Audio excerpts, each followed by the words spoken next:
How would you know if a god was displeased? The Egyptians did not imagine thunderbolts falling from the sky, nor sudden flames consuming the careless. Displeasure was quieter, more intimate, woven into the fabric of daily life. It was not destruction, it was disturbance. The first signs were often in the body: a restless night, a dream that lingered, a sudden unease in the stomach after an ordinary meal. To us, these might feel like a chance or fatigue, but to the Egyptians, they were potential signals: a dream of falling, of wandering lost, of speaking but no sound emerging. These were not ignored. They were carried to a wise person, retold carefully, parsed for meaning. Dreams were messages, sometimes muddled, sometimes sharp, and a troubled dream could be the echo of a misstep. Then, there were the small misfortunes of daily rhythm: a jar of beer spoiled before its time, a loom thread snapping again and again, no matter how carefully it was rewoven, a child's sudden fever that lifted just as suddenly. These were not disasters, but patterns. They whispered that something had shifted, that balance had been nudged off its line. Animals too were messengers: cats staring intently at the blank wall, dogs refusing food, birds turning circles in unusual ways above the courtyard. These were not random quirks. They were interpreted as signs that the unseen world was stirring. If the gods were near, their signals were near as well. Sometimes, the signs were social: a promise broken, a quarrel left unresolved, a word spoken in anger that refused to settle. Egyptians believed Ma'at lived not only in temples but in relationships: discord between neighbors, tension within families, the quiet fracture of community could all be read as signs that the gods were displeased. For to live out of harmony with one another was to live out of harmony with Ma'at itself. When such signs arose, people did not panic. They observed, they reflected, and then they sought guidance. A priest might be consulted, not as an accuser, but as an interpreter. He would listen to the dream, examine the misfortune, consider the pattern. He might suggest a small offering: incense, bread, and beer, or a prayer spoken at dawn. Sometimes, a ritual of purification: washing with natron, lighting a lamp, sweeping a threshold. These were not punishments but realignments. The signs of displeasure were not meant to terrify, they were meant to remind. They were gentle nudges, telling the soul something is uneven, something needs attending. To notice was already the first step towards repair. Imagine a woman whose weaving falls again and again, the threads tangling no matter her care. She begins to suspect it is not her skill, but a sign. She visits the temple, tells her story. The priest nods, sprinkles water for purification, and tells her to light incense at her household shrine, to whisper a prayer of apology for any word she has spoken too sharply, any gesture she had forgotten. She returns home, follows the advice, and the next day her loom runs smooth. The gods have not punished, they have reminded, and she has listened. The Egyptians did not separate the sacred from the ordinary. A spoiled jar of beer was not just spoiled, it could be an echo of something larger. A child's nightmare was not dismissed, it was honored as a possible message.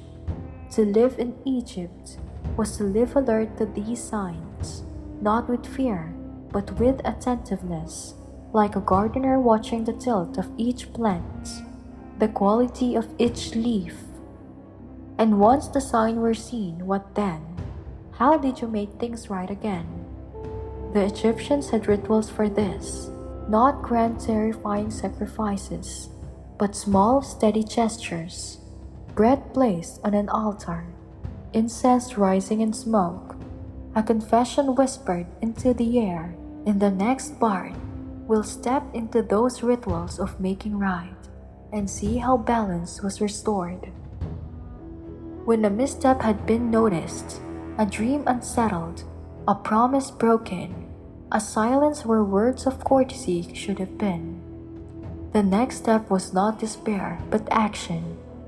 The Egyptians lived with the belief that balance could be restored, that Ma'at was not a brittle line but a thread that would be rewoven if tended with care. The rituals of making right were not dramatic. They were measured, simple, and meant to ease both the god and human back into harmony. The most common gesture was offering bread, beer, incense, the essentials of life given back to the gods who had provided them. A person might take a small loaf, set it on the household shrine, and whisper an apology for words spoken too harshly, for promises forgotten, for the day's imbalance. The act was both symbolic and real. Bread for nourishment. To give it away was to show seriousness. To say, I return what sustains me, because I know I depend on you. Beer too was offered, poured into bowls or onto earth, the sweet scent rising as a reminder that joy could be shared. Incense was lit, its smoke curling upward like words carried to unseen ears. Even a single cone of resin, small and smoldering, was enough. What mattered was not the size of the gift, but the sincerity of the act. There were spoken elements as well, confessions not shouted, not proclaimed, but whispered into the air. I did not mean to offend. I have forgotten, and I asked to be remembered. I set myself back in order. These were not admissions of guilt in the way later traditions would imagine, but alignments. Words meant to straighten what had bent, just as the negative confessions in the afterlife set the soul against falsehood. So these small, living confessions set daily life back against truth. Community often played a role. A misstep that touched others was not repaired alone. A broken oath might be confessed before neighbors. A quarrel might be mended with witnesses present. The ritual then was both social and sacred, reminding everyone that balance was not personal only, but shared. To live in Ma'at was to live in harmony with both gods and people, and repair meant reaching in both directions. Priests could guide the process. In temples, there were formal rites of purification. Water drawn from the Nile, mixed with natron, sprinkled on hands and heads. Sometimes, words from the Book of the Dead were adapted for the living. Invocations of purity, pleas for balance. The priest might wave incense, chant a line, or mark the ground with gesture. But just as often, the repair happened at home, with a candle, a loaf, a whispered prayer. The accessibility of it mattered. Balance was not the property of temples alone. It was a rhythm every household could tend. One beautiful detail appears in fragments of text, the closing formula. After offerings and words were made, it was common to say, "It is restored," short, simple, final. A way of drawing a line under the act, a signaling to both self and divine that the disharmony has ended and balance was back in place. And how did people feel afterward? Relief? Yes, but also belonging. To repair was to step back into the flow of life, to move again with the river, not against it. The misstep was not erased. It had been acknowledged, but it no longer weighed. It was like smoothing a wrinkle from linen, like setting a jar upright after it tipped. Life continued, steadier than before. And once balance was restored, there was joy.